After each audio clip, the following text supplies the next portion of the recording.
एकीकडे बॉलिवूड अभिनेता आणि भाजप खासदार सनी देओलचा गदर 2 हा चित्रपट बॉक्स ऑफिसवर धुमाकूळ घालत आहे। मात्र या दरम्यानच सनीने तब्बल 56 कोटी रुपयांचं कर्ज थकवल्याप्रकरणी जुहू येथील त्याचा सनी विला हे घर लिलावात काढण्यासाठी बँकेने नोटीस पाठवली होती।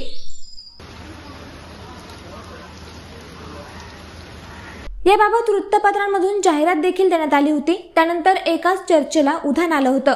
मात्र त्यानंतर लगेचच तांत्रिक कारणास्तव ही नोटीस मागे घेण्यात आली असल्याचं बँकेकडून सांगण्यात आलंय। त्यामुळे सनीच्या बंगल्याचा लिलाव तात्पुरता स्थगित झालाय।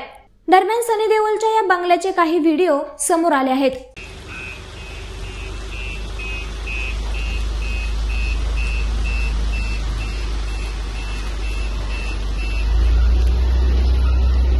तर या प्रकरणावर आता 24 तासांपेक्षा कमी कालावधीत ही नोटीस मागे का घेण्यात आली, ही तांत्रिक कारणं कोणती असं म्हणत काँग्रेसकडून टीका देखील केली जाते। त्यावर कोणत्याही अफवा पसरवल्या जाऊ नयेत, आम्ही ही समस्या सोडवण्याचा प्रयत्न करत आहोत, अशी प्रतिक्रिया अभिनेता सनी देओल यांनी दिली आहे।